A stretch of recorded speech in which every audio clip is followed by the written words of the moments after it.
Hello students, आज हम पढ़ेंगे कैलेमाइटिस फॉसिल प्लांट।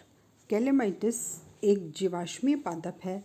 इसके पहले वाले लेक्चर में हमने राइनिया जीवाश्मीय पादप के बारे में चर्चा की थी। आज हम कैलेमाइटिस फॉसिल प्लांट के बारे में पढ़ेंगे। कैलेमाइटिस डिवीज़न कैलेमोफाइटा का सदस्य है। कैलेमोफाइटा में ऐसे प्लांट्स रखे गए हैं जिनके स्तंभ में या जिनके स्टेम में नोड और इंटरनोड पर्व और पर्व संधियाँ पाई जाती हैं। यदि हम कैलेमाइटिस की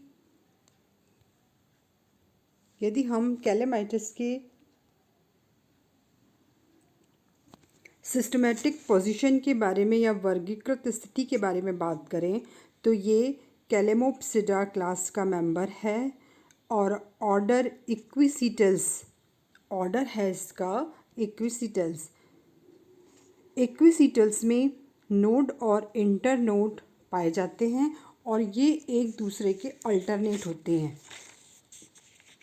इसकी फैमिली है कैलेमाइटेसी। कैलेमाइटेसी में जो पादप है ये ट्री लाइक स्पोरोफाइट वृक्ष के समान बीजाणुद्भिद पादप है। अब जैसे अभी आपको बताया कि ये कौन सा प्लांट है, फॉसिल प्लांट। फॉसिल प्लांट मतलब ये पहले था अब नहीं है।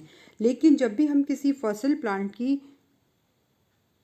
स्टडी करते हैं या जीवाश्मी पादप का अध्ययन करते हैं तो हमें ये चीज़ एक दिमाग में हमारे माइंड में होनी चाहिए कि ये पूरा का पूरा पादप एक साथ नहीं दिखता है।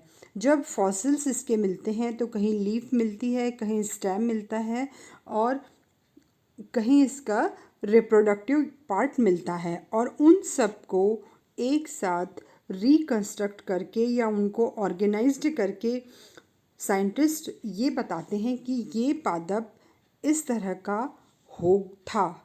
क्योंकि अभी तो हमारे पास नहीं है, लेकिन हर प्लांट पार्ट को ऑर्गेनाइज कर एक साथ करके बता सकते हैं कि ये प्लांट किस प्रकार का था। तो जो कैलेमाइटिस है ये हॉर्सटेल या कैलेमाइटिसी जो फैमिली है उसका एक मुख्य सदस्य है और ये पृथ्वी पर कार्बोनिफेरस काल में पाया जाता था। कब पाया जाता था? कार्बोनिफेरस काल में पाया जाता था। ये एक वृक्ष के समान प्लांट है और ये पूरा स्पोरोफिटिक प्लांट होता था, बीजाणुद्भिद प्लांट था। अब यदि हम देखें तो इसके जो लक्षण हैं वो बिल्कुल इक्विसिटम, जो कि लिविंग प्लांट है, स्फेनोफाइटा का मेंबर है इक्विसिटम, ये बिल्कुल इक्विसिटम के समान या उससे इसके करैक्टर बहुत मिलते हैं। कैलेमाइटिस का जो मुख्य पादप है ये 20 से 30 मीटर तक ऊंचा होता था और इसके बड़े वृक्ष में अंडरग्राउंड राइजोम भूमिगत प्रकंद पाए जाते थे। इनमें तने पर पर्व संधि और पर्व बहुत क्लियर दिखाई देते थे और पर्व संधि पर एडवेंशियस ब्रांचेस का चक्र पाया जाता था।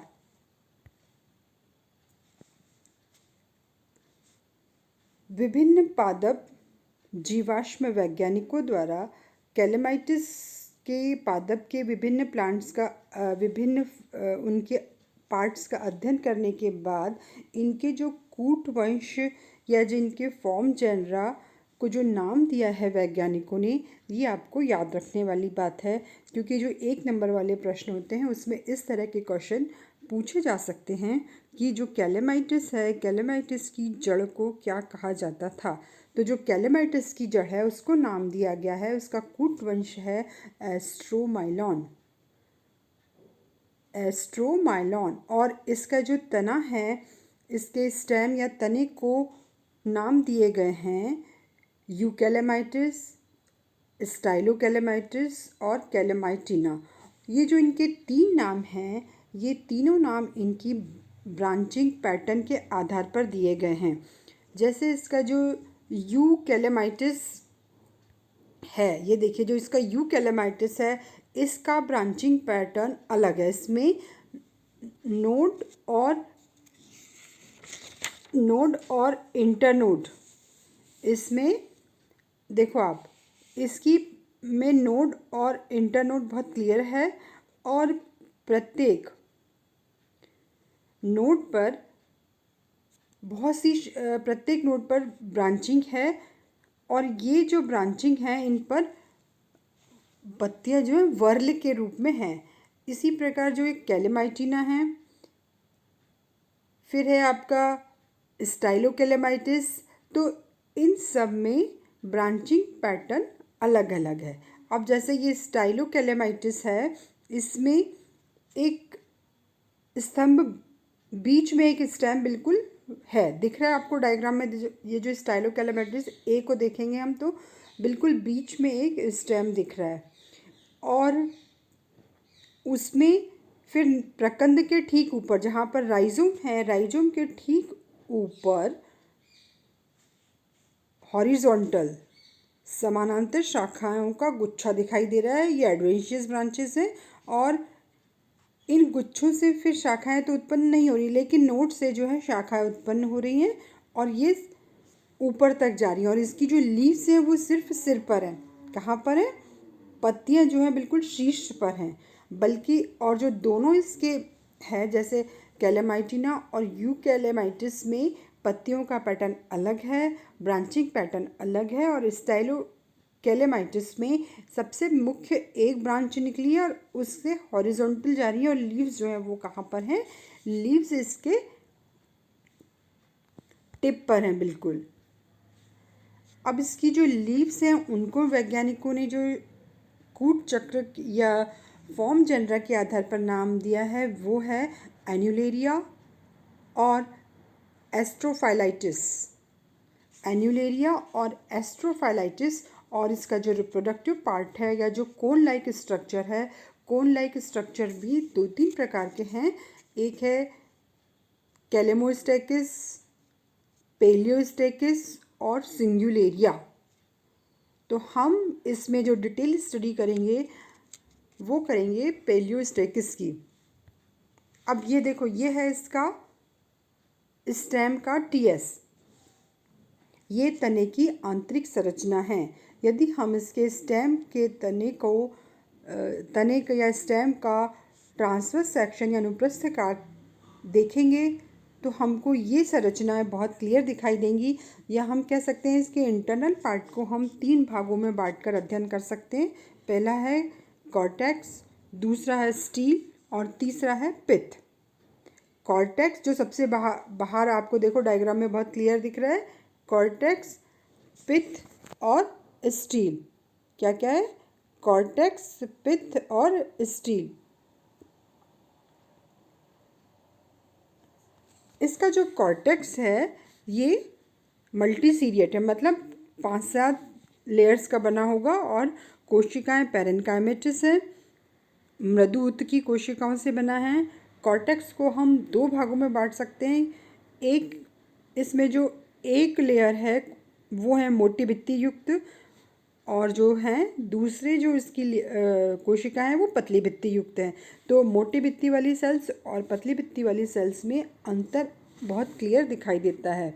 फिर है इसका जो बी पोर्शन है स्टील।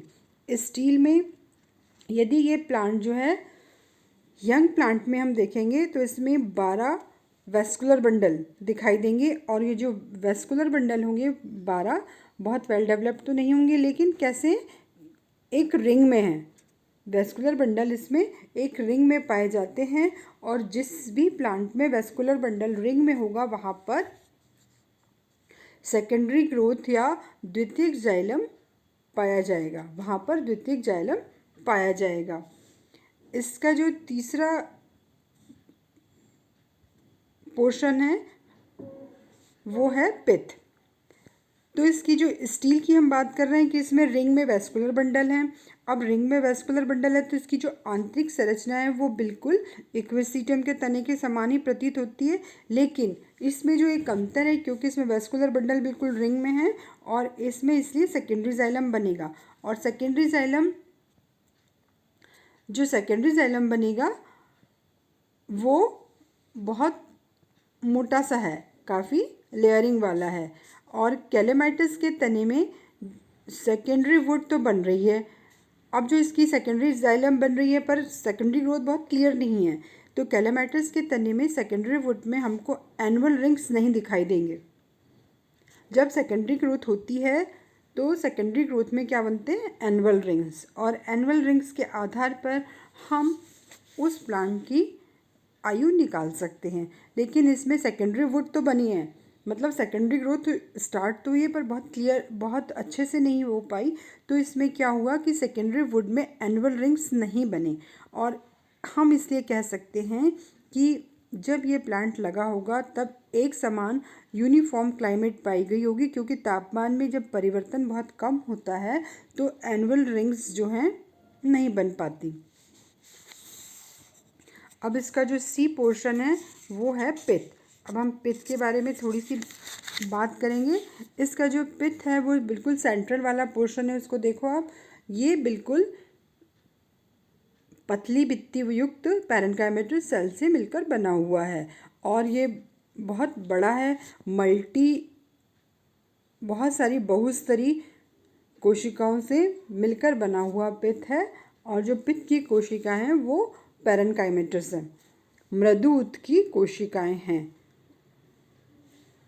अब यदि हम इसके लीव्स की बात करें, देखो इसका जो लीव्स है वो पत्तियां हैं, इनको पत्तियों को जो फॉर्म जेनरा में नाम दिया गया है एन्यूलेरिया, और एक है स्ट्रोफाइलाइटिस।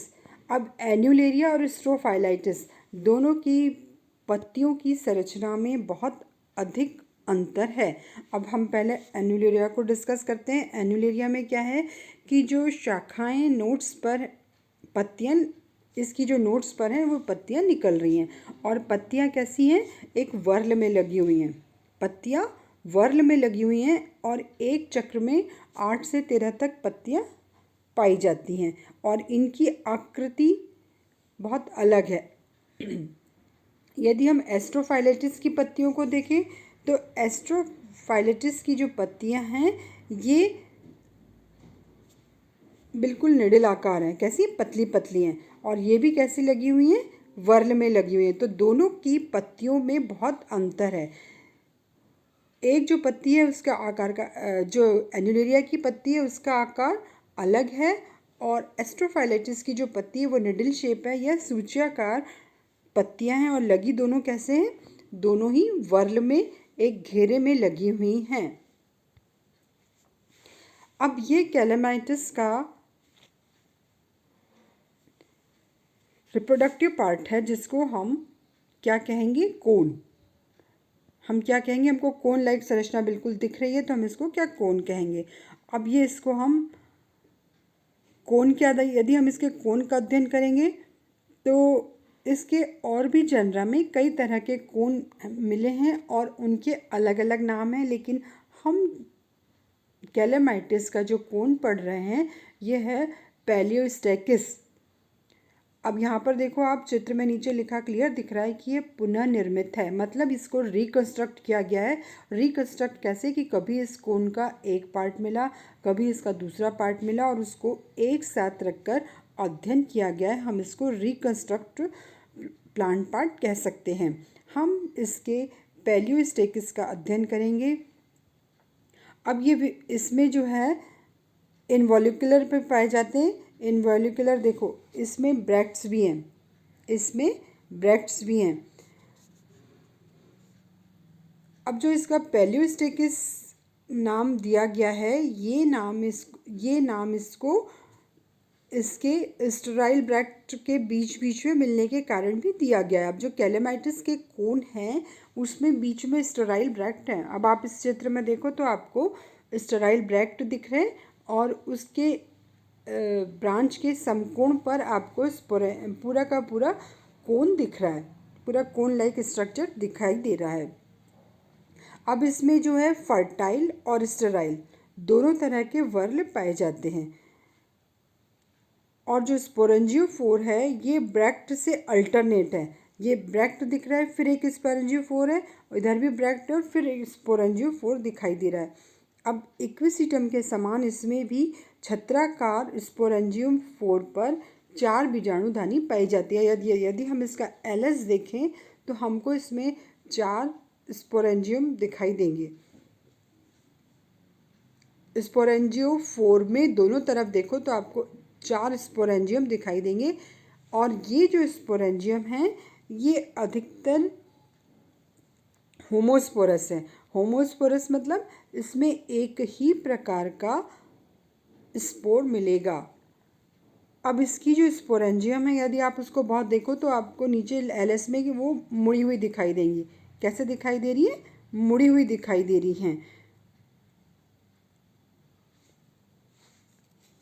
चारों स्पोरेंजियम बिल्कुल रिकवर्ड, बिल्कुल मुड़ी हुई दिखाई दे रही हैं। तो हमने ये पढ़ा कैलेमाइटिस के प्लांट के पार्ट। और ये किसका मेंबर है? ये फॉसिल प्लांट है, टेरिडोफाइटा का मेंबर है।